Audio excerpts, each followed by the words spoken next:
50대 이후 안구건조증 방치하면 눈에 구멍 날 수도 있습니다. 안녕하세요, 여러분. 오늘은 무서운 이야기부터 시작하려고 합니다. 여러분도 혹시 눈이 뻑뻑하고 시린데 그냥 피곤해서 그렇겠지 하고 넘기신 적 있으신가요? 저도 그렇게 생각하고 방치하다가 이번에 큰일 날 뻔했습니다. 각막천공이라고 눈에 구멍이 날 뻔했거든요. 증상의 시작은 처음엔 눈이 조금 뻑뻑했어요. 건조하고 모래알이 들어간 것처럼 따갑고 그랬는데 그냥 피곤해서 그런 줄 알았죠.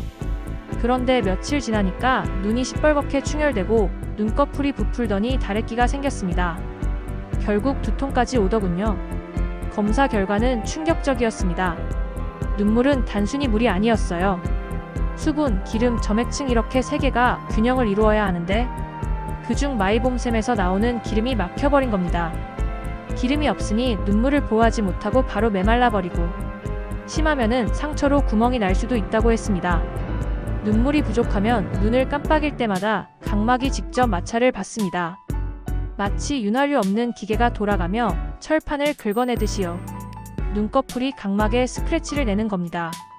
먼저 따뜻한 열로 눈꺼풀을 데워 굳어있는 기름을 녹이고 의사 선생님이 눈꺼풀을 뒤집어서 막힌 기름샘을 하나하나 눌러 짜내셨죠. 뿌득뿌득 기름이 나오는데 마치 오래된 배수관을 뚫는 느낌이었습니다. 조금 아프긴 했지만 끝나고 나니 눈이 시원한 게 뻥 뚫린 듯 맑아졌습니다. 처음에는 그냥 안구건조증이겠거니 했는데 검사해보니 각막에 상처가 깊게 패여있고 조금만 더 방치했다면 각막천공도 일어날 뻔했거든요. 나도 요즘 눈이 뻑뻑한데? 하시는 분들 계시나요? 혹시 이런 증상들 있으신가요? 아침에 일어나면 눈꺼풀이 말라서 눈에 달라붙는 느낌. TV 보다가 눈이 너무 아파서 중간에 껐던 적이 있다. 바람만 불어도 눈물이 줄줄 난다. 나이 들어서 그런가 보다 하고 넘기고 계신다. 만약 하나라도 해당되신다면 오늘 영상 끝까지 꼭 보세요. 눈은 정말 쉽게 낫질 않는 부위입니다.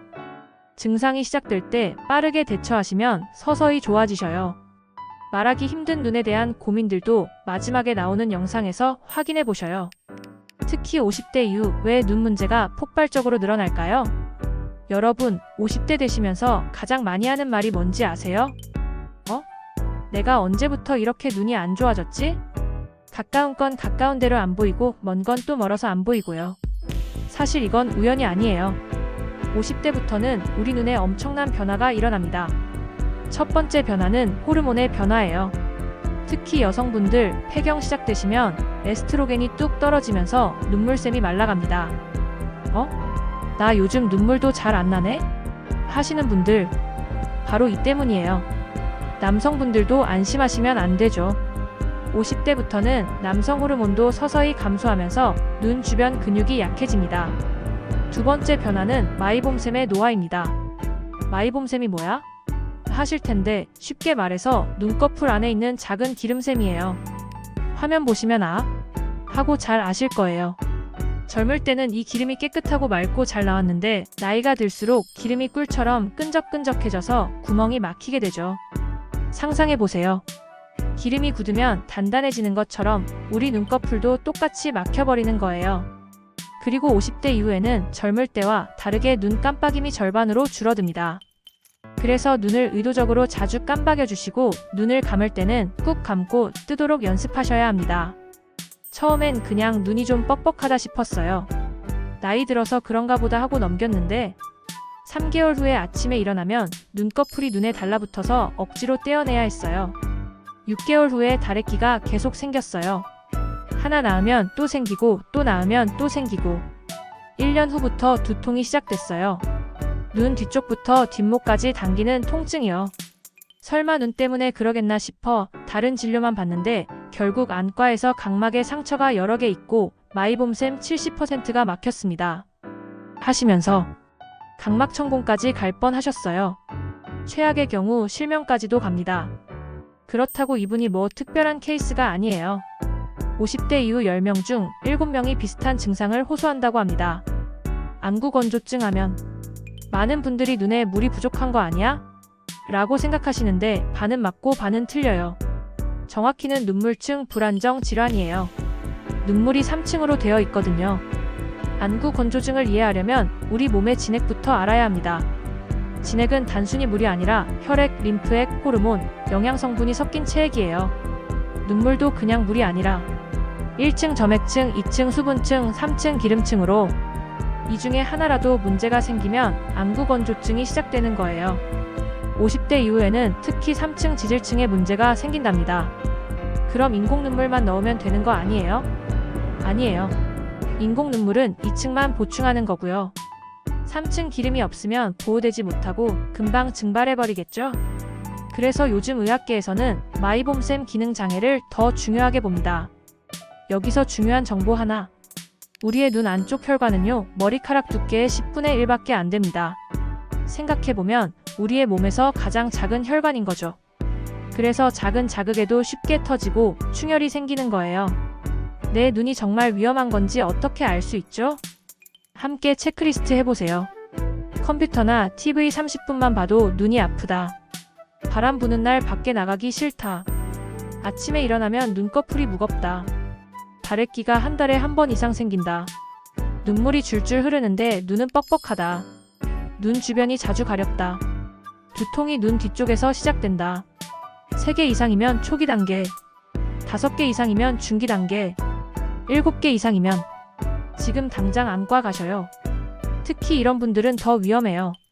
당뇨병이나 고혈압약을 드시는 분, 갑상선 질환이나 류마티스 관절염 같은 자가면역 질환 있으신 분요.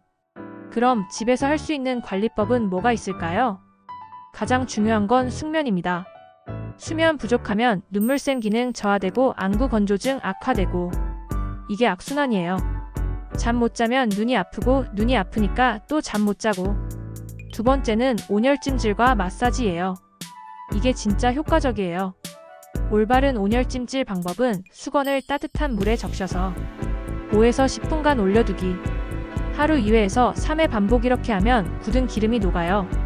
아이고, 나는 귀찮다 하시는 분들은 온열 안대 사셔서 전자레인지에 살짝 돌려 사용하시면 편하십니다. 집에서 할 수 있는 관리법 세 번째는 눈꺼풀 세척입니다. 요즘 약국이든 인터넷에 많이 팔고 있는데요. 눈꺼풀 세정제라고 구입하셔서 함께 들어있는 솜에 조금씩 묻혀 닦아보세요. 속눈썹을 위로 들어 올려서 하얀 점막 부분을 살살 닦아주시면 눈이 맑고 환하게 보이고 시원해지십니다. 신봉사가 눈 뜨듯 세상이 환해 보이죠? 이제 궁금한 질문 답변 드리는 시간 가져볼게요. 도움 되실 거예요. 밖에 나가면 눈물이 줄줄 흘러서 너무 창피합니다. 손수건을 들고 다녀야 할 정도예요. 이것도 안구 건조증인가요? 네, 맞습니다. 눈물이 많다고 촉촉한 게 아니에요. 오히려 눈이 건조하니까 작은 바람이나 먼지에도 과민하게 반응해서 눈물이 과잉 분비되는 거예요. 이건 안정된 눈물이 아니라 비상 눈물이죠. 그래서 눈물이 줄줄 흘러도 눈은 여전히 건조하고 불편할 수 있습니다. 저는 인공 눈물을 넣으면 더 따갑던데요. 넣지 말아야 하나요? 아닙니다. 오히려 더 자주 넣어야 해요. 생각해보세요. 겨울에 바람 맞고 얼굴이 터 있는데 로션 바르면 따갑죠? 눈도 마찬가지예요. 이미 각막에 상처가 난 상태라서 인공 눈물이 닿으면 순간적으로 따가운 겁니다. 중요한 건 아프기 전에, 건조해지기 전에 미리미리 넣는 습관입니다. 특히 일회용 인공 눈물은 방부제가 없으니 수시로 사용해도 괜찮습니다. 저는 머리에 열이 많은 체질인데요. 그래서 유난히 눈이 더 건조한 걸까요? 맞습니다. 열이 많은 체질은 눈 속의 진액을 더 쉽게 말립니다.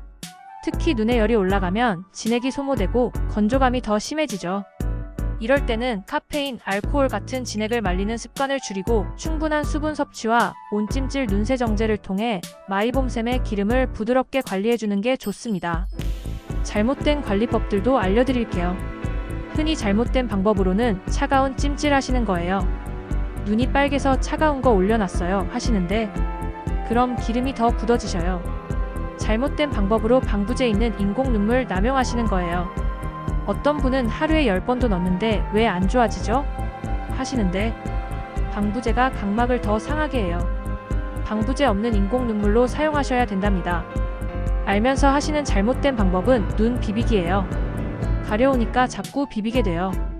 각막에 상처가 생기고 그로 인해 세균 감염 위험까지 있습니다. 일상에서는 선풍기, 에어컨 바람 얼굴에 직접 맞지 않기. 외출 시 선글라스나 모자 착용. 차 타실 때 송풍구 방향을 얼굴이 아닌 곳으로 조절하는 것도 중요하십니다. 50세 이후부터는 식단도 중요해요. 오메가-3 지방산, 등푸른 생선, 견과류 챙기시고 비타민 A 많은 당근, 시금치, 계란 꼭 드시고요. 물 하루 8잔 이상 충분한 수분 섭취하세요. 증상 심해지고 빠른 진료 필요할 때는 갑자기 시야가 흐려진다거나 심한 눈 통증이나 두통이 오거나 눈에서 고름 같은 노란 분비물이 묻어 나온다든지 빛을 보면 너무 아파요 하시는 분, 일주일 이상 충혈이 지속되고 다래끼가 한 달에 2번 이상 나오거나 온열 찜질해도 좋아지지 않아요 하시는 분들은 병원 가보셔야 해요. 병원에 가시면 이런 치료 받으십니다.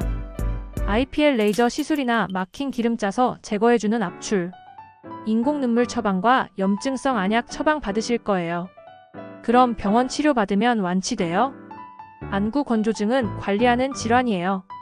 당뇨처럼요. 하지만 잘 관리하면 일상생활에 전혀 지장 없으셔요.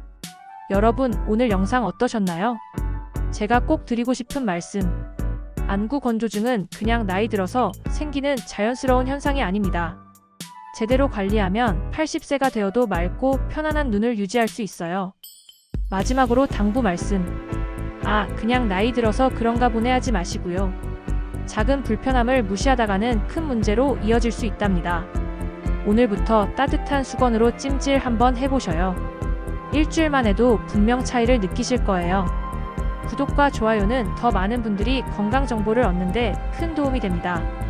여러분의 소중한 눈 지금부터 100세까지 잘 돌봐주자고요. 그럼 오늘도 건강한 눈, 건강한 하루 보내셔요.